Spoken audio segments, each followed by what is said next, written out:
ఒక సింహానికి బాగా ఆకలేసింది. నక్కని పిలిపించి, ఏం చేస్తావు నాకు తెలియదు, బాగా ఆకలేస్తుంది, ఎక్కడైనా నీకు గాడిద కనిపిస్తే గాడిదని తీసుకురా అని చెప్పంటే గబగబా నక్క గాడిద దగ్గరికి వెళ్ళింది. గాడిద బావా నిన్ను సింహం రమ్మంటున్నాడు. నన్నెందుకు సింహం రమ్మంటుంది? నిన్ను అడవికి రాజును చేస్తాడట, రా అని అంటే పాపం పిచ్చి గాడిద నిజమేనేమో అని చెప్పేసి గబగబా వచ్చేస్తే అమాంతంగా సింహం కాస్త గాడిద మీద పడింది. ఎప్పుడైతే సింహం కాస్త గాడిద మీద పడిందో గాడిద తప్పించుకోబోయింది. ఈ చెవు కట్టయిపోయింది, పారిపోయిన గాడిదని పట్రా అని అంటే మళ్ళీ నక్క వెళ్ళింది. గాడిద బావా ఏంటి అలా పారిపోయావు, బుద్ధుందా లేదా నీకు? ఆ సింహం నన్ను రాజుని చేస్తానని చెప్పంటే నేనేదో ఆశపడి అక్కడికి వస్తే నా చెవు పోయింది. నాకంటది పిచ్చి గాడిద బావా, కిరీటం పెట్టాలంటే చెవులు అడ్డం కదా. ఆ సింహం ఏదో కిరీటానికి అడ్డంగా ఉందని చెప్పేసి ఆ చెవులు తీసేయబోతే నువ్వు అపార్థం చేసుకున్నావేమిటి గాడిద బావా? ఆ చేతుల దాకా వచ్చిన కిరీటం పోగొట్టుకున్నావు. నిజమా? పద వెళ్దాం. మళ్ళా వచ్చింది. ఎప్పుడైతే గాడిద తిరిగి వచ్చిందో ఆ సింహం కాస్త అమాంతంగా మీద పడబోయింది. తోక మొత్తం కరిచేసింది సింహం. పారిపోయినటువంటి గాడిద దగ్గరికి మళ్ళా నక్క వెళ్ళి, ఏంటి గాడిద బావ మళ్ళీ పరుగు వచ్చేసావు, నా తోక మొత్తం తినిపడేసింది.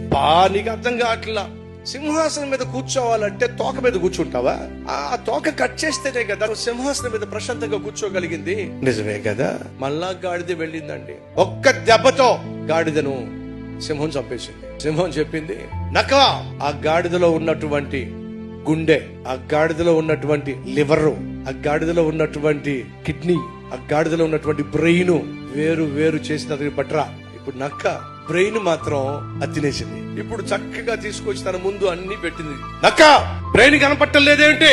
సింహం బావా, ఆ గాడిదకి నిజంగా బ్రెయిన్ ఉంటే చెవు పట్టుకున్నప్పుడే పారిపోయేది, తిరిగి వచ్చేది కాదు. తోక కొరికినప్పుడే అది పారిపోయేది, తిరిగి వచ్చేది కాదు. సింహం బావా, దానికి బ్రెయిన్ లేదు బావా. నిజమే కదా, దానికి నిజంగా బ్రెయిన్ ఉంటే తిరిగి వచ్చేది కాదు, చచ్చేది కాదు.